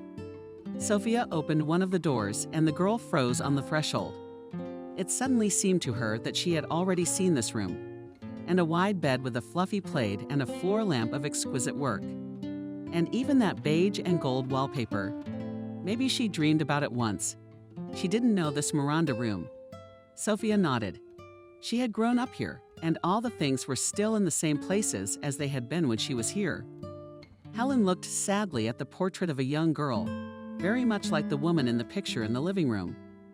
Only here she was even less years old than Helen was now. Miranda looked at the world with a smile, and from the portrait there was such a joy of life that it was impossible to imagine that she was no longer in this world. She's so bright. Helen said quietly. Sophia nodded. Both of them were silent. There in the closet, Venus nightgown, Venus home dresses. And led the conversation on another topic, mistress of the house, to change. And let's go and make tea for dinner. It is, of course, good, but the body of something clearly requires something more substantial. She left the room, leaving Helen to recover. So the clothes were already prepared in the closet. So Sophia didn't even doubt the outcome of their conversation. The queen of intrigue, indeed. The dress fit. It was like she was wearing a dress that was very simple in blood, but clearly made of natural fabric. It felt like it clung to her body. The house shoes, not slippers, but exactly shoes soft on a small zacchini, not allowing the owner to forget about the posture. Helen walked over to the window. The view from here was magnificent. A feeling of hopelessness and peace swept over her like she had only experienced as a child. After standing a few more minutes, the girl headed downstairs. No need to keep an old lady waiting. Besides, with such a character, where the kitchen was, she already knew. Sophia sat up and at the table, inspecting the food spread with a glance. So, something light, healthy, and not burdensome. She proclaimed, "I suggest a Greek salad." Helen followed her movements like mesmerized hands. The elderly woman's hands went over the table with precision, creating it from ordinary ingredients. A true masterpiece. "Now try it yourself," Sophia commanded. The girl went to work, trying to exactly repeat the actions of the hostess. Not to drop anything, lay out neatly seemed to work. However, something was missing. "You are acting like a diligent student," Sophia explained. "You're repeating the lesson too carefully and precisely." Add the ease of improvisation. It's just like with hairstyles. Helen, biting her lip, looked at her. No, she wasn't laughing, though her eyes were smiling. So, was not going to emphasize her profession. Thinking, the girl added a few sprigs, greens, and on a bowl of olives and olives. Now the dish had character, Sophia laughed. "Remember, the main lesson, dear, be with yourself in all circumstances." Those who boast about their origins at every opportunity most likely did not receive proper upbringing. The breed manifests itself, naturally, without posturing. By the way, it doesn't matter to you if you get the promised amount, does it? The question was asked unexpectedly, but Helen didn't need to prepare. Of course not. This is about something else. I want David to win the bet, even though I realize that my grandson allowed himself to experiment on a living person. Sophia squinted slightly at you. Yes, Helen lowered her head. All the more reason for him to repent. Advice for the future. Sophia wagged a finger at her. Never put a man on a pedestal. In the first place, they're internally so sure they're much smarter than us. In the second, it's okay to pamper once. And then history will repeat itself. Helen threw off her head. Sophia looked at her point blank. "Why are you so swearing at your own fate?" she reproached softly. "You feel that David is in love with you, don't you? I hope it's mutual." Helen blushed thickly and nodded, hiding her eyes. "Is it ever like that?" she whispered. "I thought it was only in books." "Not all fairy tales are lies," Sophia shook her head. "In our family, love at first sight is not a fiction or a figure of speech. Miranda brought her future husband to get acquainted a week after meeting him. Yuri Nikolaevich and I also fell in love once and for all. We lived a wonderful life. Baby, I'm not in a hurry to go to the next world. I still have some unfinished business here, but I'm sure I'm welcome and loved there in heaven." Helen listened to her as mesmerized, a wise woman with a posture and a queen who survived the deaths of her daughter and husband, retained a sincere belief in the justice of the universe. That was the main thing she would be glad to learn. Sophia pronounced Helen with feeling. "You are wonderful, and I am grateful to fate that I met you. I like you too." Helen simply answered Sophia. "So I suggest we forget about the ones that led to our meeting. Let's consider that I've asked you to be my assistant. I manage the household. God gives me the strength to serve my beloved. It's the paperwork and old photos that are worth dealing with. I could use some help with that. You ready?" "Ready," the girl declared. She was really ready to do anything this amazing woman asked. There were indeed a lot of papers. Diaries, notebooks, letters, lots of photos. In this family, it seems, nothing was thrown away, keeping the evidence of the past as priceless relics. Sorting out and systematizing the records, Helen read them. Admiring the beauty of the syllable, but even more the beauty of the feelings, the purity and greatness of the hearts behind each line. It already seemed to her that she knew these people, achievers and believers who had been fighting for generations. This occupation had so engrossed her that Sophia had to click her twice to call her to dinner.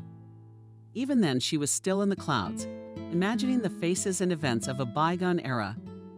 "I see you've gotten into the history of our family," Sophia said with a smile. "I want to write a book like a memoir with excerpts from letters and photos. I think it is my duty to leave a memory for my great-grandchildren. But you're so absorbed in your thoughts that you hardly eat anything. Isn't it tasty?" Helen protested vehemently. She really liked the salad with a special, unusually tasty bread. And she, having come down from heaven to earth, gave it its due, trying to eat neatly and gracefully. After dinner, despite the girls' protests, Sophia insisted on leaving work for tomorrow and going to sit in the garden. The terrace killed by ivy, too, seemed like an illustration from an ancient novel. There were armchairs, rocking chairs, and warm plaids. And they also brought tea with them on the roof, on a small table, and enjoyed the silence, peace, and a delicious, by all rules, prepared drink. "Helen, do you like poetry?" Sophia asked. The girl, not sure, nodded.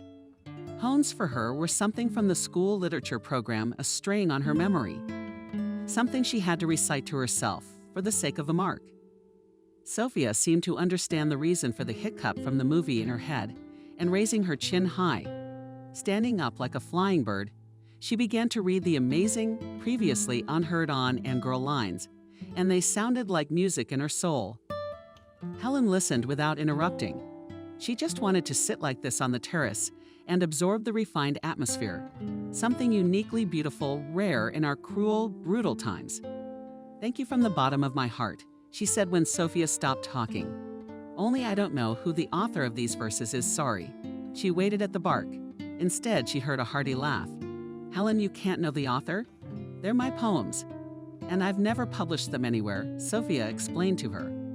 "But I'm very flattered that you liked it." "Very much." Helen clasped her hands to her chest. "Very much. Let's consider my ego sufficiently satisfied," said a really satisfied Sophia. "Now it's time to rest. If you want to read before you go to bed, I'm sure you have plenty to choose from in your room." Having gone up to the room, Helen indeed chose a volume of poems by Akhmatova. But thoughts of her own changing destiny distracted her from reading. Besides, she knew that tomorrow she would meet David, and that made her heart beat stronger. She fell asleep smiling and clutching the little book in her hand. She woke up early and carefully crept downstairs for fear of waking her mistress. In vain, because the one was already sitting in the living room at the wash fresh. "Good morning, Sophia," greeted Helen. "I don't know. I suggest either to prepare breakfast or to wait for orders." "Good morning, Helen," replied Miranda, rising from her seat. "Do me a favor with your soft-boiled eggs. Make them thick, make some coffee. We'll have breakfast here, if, of course, you have no trouble looking after someone as old, and for them ruined as I am. You look excellent." Sophia smiled at Helen. Cooking in a kitchen like this was a pleasure, and the girl was glad she knew how to deal with Turks. Soon the room was filled with the marvelous aroma of spreading jam and butter on toast. Helen hoisted everything on a tray and solemnly brought it into the living room in a very unladylike manner. Sophia gave her verdict. "But remember, I'll teach you how to make real Turkish coffee. It's a family recipe," she added, putting her finger to her lips and winking. Helen, however, didn't have time to appreciate the joke. She turned her head toward the door. Turning to rumor that David was coming, Sophia wasn't even surprised. It was as if sensing another person at a distance was the norm. "This was how I waited for my husband. The car has not yet arrived, and I already know he's coming. You eat, he will come, not a little one, because I see how wings spread. You should be calm, colder."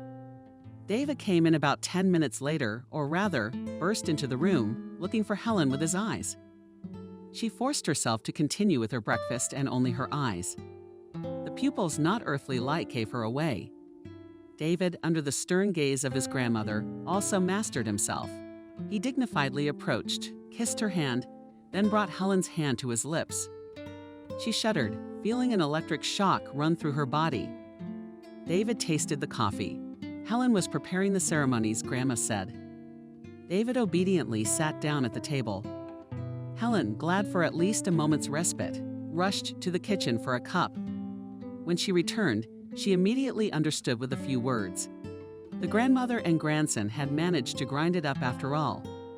The coffee itself David approved, however, they already had to go. Otherwise, Helen would definitely be late for work. "Waiting for me tonight with my things without an appealing tone," Sophia declared. "When did the car start?" Helen exhaled cautiously. "Was it hard?" asked David, looking at her in the mirror. "Sophia is a lovely person, and the evening was wonderful. I just keep feeling like I'm dreaming and that soon I'll have to wake up, and everything will be the same as before. Everything will be fine, David declared, in such a confident tone that she believed him. The workday flew by like a minute. Helen hummed, flicking the scissors and making the latch. And everything was going wonderfully well and working out for her. Kate only chuckled, looking at her, but asked no questions. They had time to grind in the morning, and it was not so much words as emotions. "You're in love," Kate stated. Yes, Helen didn't argue. "In Sophia in this house, in the old letters and in this David," Kate added. It made Helen blush and blush to the roots of her hair. In the evening, David picked them both up and took them to the apartment to get their things. Helen had packed quickly, and now the clumsy bags seemed especially shabby. However, David calmly picked them up and carried them, leaving her alone. "You've been a great tenant," Kate said, "but I have a feeling that we're going to be sleeping together for days and nights to come." Helen looked at her and shook her head. "I think you're wrong to think that this is a sudden gift of foresight, but something will change in your destiny." David gave the invitation to Sophia's anniversary party to me and Jacob. There was a hiccup, and Kate spoke up. "What about the ones under 20 and with legs from the ears?" At Helen's start, Kate shrugged her shoulders. "We'll see. Maybe it's not about age or legs at all." Helen gave her a quick kiss on both cheeks and rushed down the stairs to David waiting by the car, opening the door for her. He caught the girl in his arms and brought her to his lips with a hot kiss. Helen responded just as frantically, passionately, and the world around him froze. When the ground returned under her feet, he still sat her down on the soft seat and started the engine. Both of them were silent. So strong were the sensations they had just experienced. Sophia seemed to guess that something was going on between them, but she didn't ask any questions. She sent Helen to unpack. She left her in the living room under the pretext of discussing the menu for the anniversary and ordering other necessary services. The celebration was planned to be held in a restaurant, and at least 200 guests were expected. Helen was packing her belongings. Her heart was pounding, caught, and bird-like. "For 5 more days, I'll be staying in your room." She turned mentally to Miranda's former landlady. Then what? The gala evening of Cinderella's debut, becoming a princess for a week. What's next? Young Miranda smiled from the portrait with a calm, clear smile, as if to say there is no need to look into the future. Let things take their course. Live each day, savor each moment.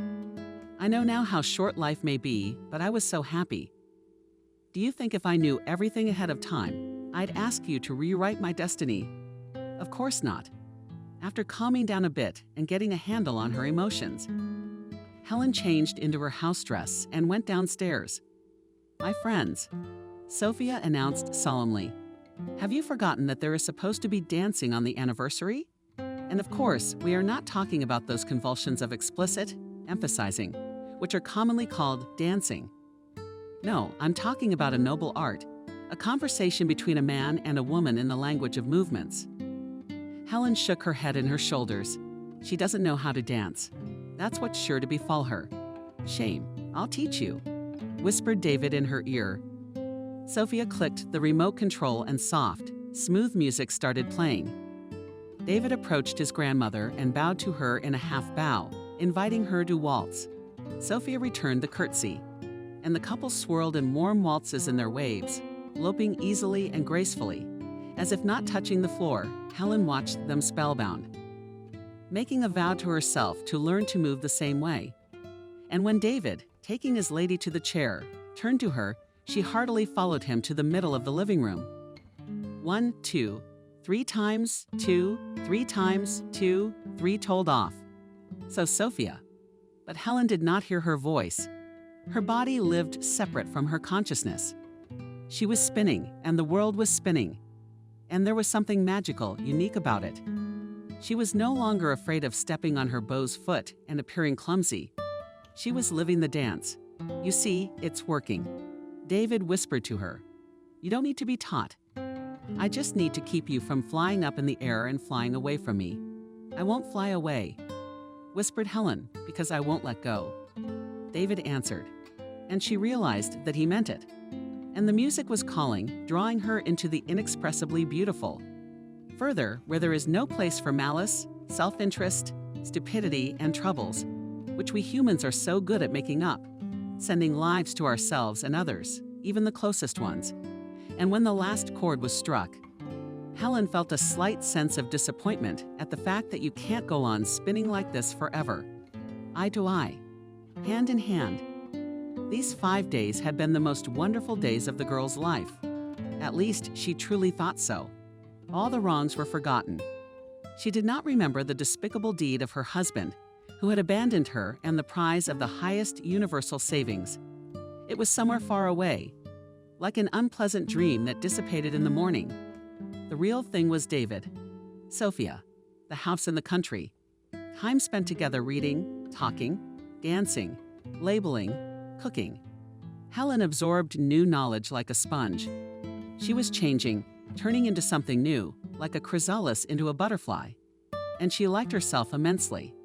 It seems that the voluntary mentor was happy with her successes, especially since Helen not only asked her about her privacy, but also helped to systematize all the documents. So Sophia spent more than 1 hour at the laptop, working on the book of memories.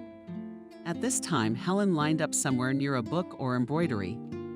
This art was also taught to her one day by the lady of the house. However, wonderful days have one sad quality: they come to an end. It was the Jubilee Day, a day that threatened to turn into an exam for the transformed, but from this no less afraid of Helen. Kate carefully attributed it, arranged the curls in such a way that the hairstyle turned out to be natural, and not at all the fruit of the work of an experienced master. "Don't let me down, friend." Whether in jest or in earnest, she said, looking at the fruits of her efforts with satisfaction. Helen was in a state bordering on semi-fainting, and only pride made her keep her back straight with her chin slightly raised just before Sophia went out to inspect her already dressed in a perfectly fitting dress and high-heeled shoes. I nodded in approval and held out a box of gleaming matte silver. "The jewelry is my mother's pear, our family heirloom. It's hereditary. Miranda wore it too, but not for long. May it serve as a shore and give you strength," she declared solemnly. David helped the girl to pin the platinum twig in the gate and looked admiringly at Helen. So it seemed now young debutantes, preparing for their first outing. The culprit herself looked imposing and luxurious. Her eyes glistened. She looked 10 years younger. "Now the car will come for you," instructed her. "After finally breaking Helen's neck, my old friend William will meet you at the restaurant. You'll enter the room with him. He's old enough to suspect a love affair with a young lady. But it doesn't matter. There will always be gossip in this society. However, you're likely to be mistaken for his granddaughter or niece. He has an incredible number of them. There will be no need to deceive anyone. Don't let it bother you. Besides, our families have been friends for a long time, and your acquaintance with David will be justified. For the rest, I suggest you rely on fate." Helen talked herself into the car. "Tomorrow I'll wake up and all this will be over. Will I be glad or sorry? Who can tell?" William turned out to be a tall, gray-haired gentleman of professorial appearance and years. However, the word old did not fit him at all. Giving her a hand and helping her out of the car, he said with a smile, "Hello, dear Cinderella. Told me your story, and I am not at all surprised that she takes such a lively part in your fate. You're enchanting indeed." Helen Couple stated. However, William, not letting her panic again, ceremoniously set her to bend my arm and led her into the hall. Helen had never seen such a cluster of rich and tastefully dressed people and jewelry in her life. The noisy, merry chatter of William in her ear told her who was who in this noble assembly. Helen recognized someone, and the girl's companion nodded and waved hello. They looked at her with surprise. However, William was walking around the hall, not joining any group of people. At one point, Helen saw Kate looking unusually beautiful, accompanied by Jacob the artist. Kate smiled at her. Jacob rounded her eyes and admired her and bent her lips. And then Helen saw David. He entered the hall, accompanied by the magnificent Sophia, triumphant with the look of a queen, graciously accepting congratulations, seated his grandmother in the center of the table. David joined the guests. Helen saw him talking to a man of about his years slender. Front, he could be called handsome if his face wasn't marred by a slightly squeamish expression. Apparently, this was the instigator of the argument. "Alex, I think. You're in trouble yourself, buddy." Helen thought to herself, "Why are you so angry at the world and at people? Someone hurt you, humiliated you, abandoned you. Who gave you the right to categorize people?" The triumph began with a welcoming speech. Dithyrambs replaced each other. Sophia thanked, smiled, joked. There was a lot of delicious food around, but Helen, from excitement, did not eat or drink anything. Until William whispered in her ear, "Baby, you have to eat something, otherwise you will attract attention." Helen obediently put her fork into the plate she was offered and bought some champagne. The sounds of music signaled the beginning of dancing. Sophia and David were the first to come to the center of the hall. Grandmother and grandson looked so splendid and moved so harmoniously that they were applauded as more and more couples joined them. "Would you allow me to ask your companion to dance?" Helen heard and turned around. Behind her back stood Alex. The girl's heart hammered caught, and she looked helplessly at William. "Of course we'll dance, Helen." Cutting off all avenues of escape, the elderly gentleman muttered, feeling like a condemned man entering the scaffold. Helen followed her beau. "Why haven't I seen you before?" Deftly surrounded her waltz and asked Alex, "You see, I moved here not long ago with my family from the provinces." William was kind enough to introduce me to Sophia. "She really is an extraordinary woman." Choosing her words carefully, Helen spoke. Alex scrutinized his face. At that moment, an indignant shout was heard in the corner of the hall. "The trash ruined my dress." A fashionably dressed brunette shouted, shaking her fists at the waitress who arrived in horror. Apparently unintentionally leaving the tray, Helen went pale. She felt physically pained for the humiliated girl and already numb with fear. May she be fired immediately. Running through. The music abruptly cut off, and in the ensuing silence, Sophia's voice rang out. "I ask you to leave our society, whoever you are. I don't know you and I don't want to know you. You will be compensated for the damage. And now, away brunette." He slammed his eyes shut. Then she threw it and left. The waitress ran away in tears. However, the incident was over. Alexi's eyes shone with victorious fire. "Excuse me, I must leave you for a moment." He took her to a table and disappeared. What happened? Curiosity? William asked, but Helen did not answer. Sophia rose from the table and left the room with a look, calling for silence. "My friends, the Jubilee began. I am grateful to everyone who has chosen to share this solemn moment with me. The date is impressive, but I have long ago stopped giving importance to years. They are not important, but those people, those meetings that marked each year. Today, I would like to introduce you to an amazing girl, whom I met recently, but have already managed to love. Helen, come here, sweetheart." In front of the entire audience, Helen got up and on her feet went to her. Sophia hugged her and continued, "This girl has an unusually pure soul and a sensitive heart. I want her to become a part of our family's life. Grandmother, let me do it." David stood from behind the table and pronounced Helen. "I ask you to do me the honor of becoming my life's companion, my wife." That was the last thing the girl heard. The tension of the day had taken its toll, and she fainted. The first thing she saw when she opened her eyes was David's worried face. "I've disgraced myself completely and utterly," she whispered. "No, I'm the fool. I should have warned you." David objected hotly. "What will they think now?" Helen worried, but he just waved his hand. "Let them think what they want. I only care about one thing." "You agree?" "I do," the girl whispered with just her lips. "Unless this isn't a dream or a joke. It's definitely not a dream. And my grandmother's upbringing doesn't allow me to joke about such things." David was serious, but his eyes were laughing. "What about the bet?" Helen remembered. David just waved his hand. "I won it. I won it." Alex thought it was Madeleine from overseas. Can you believe it? The one who yelled at the waitress. And she has the pedigree of a prize horse. And she has no manners at all. He didn't even think about you. And for some reason, Helen seemed to think his answer was very important. I said no, of course.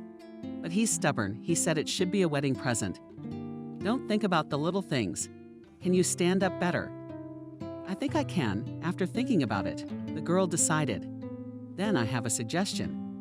We'll slowly open up everything from this unfortunate place and go home. Then we'll celebrate with Grandma. David held out his hand to her. What about Sophia? Helen shyly objected. Oh, you don't have to worry about Grandma. She's the center of attention and enjoying it. Besides, I have a strong feeling that her longtime friendship with William is about to grow into something more. David winked, a conspirator with that look. He seems nice, Helen decided after a moment's thought. And then they both giggled like schoolchildren dying from a lesson, went out through the service passage and headed home. When the noise outside the window announced the arrival of the Jubilee, they could hardly tear themselves away from each other. I love you in a thoughtful tone, David said. I have loved you for a long time. We've only just met.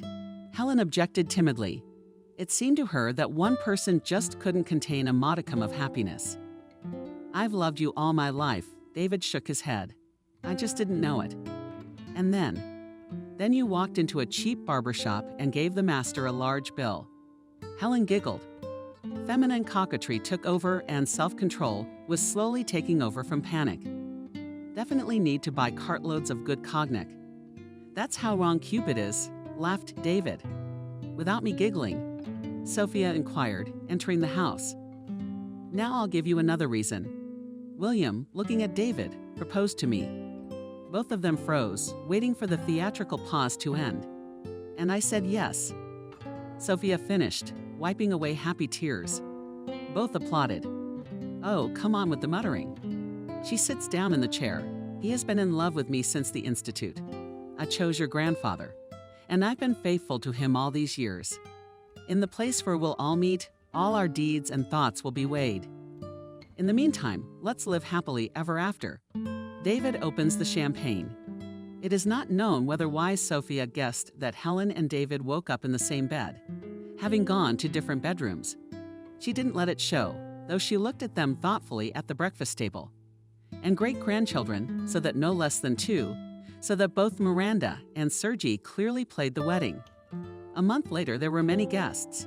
Of course, Kate and Jacob came. Lately, they had been seen together more and more often. Kate more than once talked about plans to open his own salon. When asked, where will the funds come from? She didn't answer directly, smiling enigmatically. Yes, Helen understood everything and wished her friend happiness from the bottom of her heart. Helen's parents arrived. Her mother was frightened by the luxury of Robert's restaurant. But she was genuinely happy for her daughter. Her father tried to talk to her son-in-law in a manly way, to put him on the right path, give him advice on how to handle his wife. Yes, you will be strictly reprimanded him wife, and a stern advocate of the household. Directly snacking the next day, when the daughter and mother managed to be alone. The two of them hesitated for a long time, apparently not daring to ask or say anything. Mom, talk already, Helen smiled, admiring the thin wedding ring. I'm so happy for you. So happy, my girl, sighed the mother, hugging her daughter. I just wanted to ask you, David, your ex do not remember.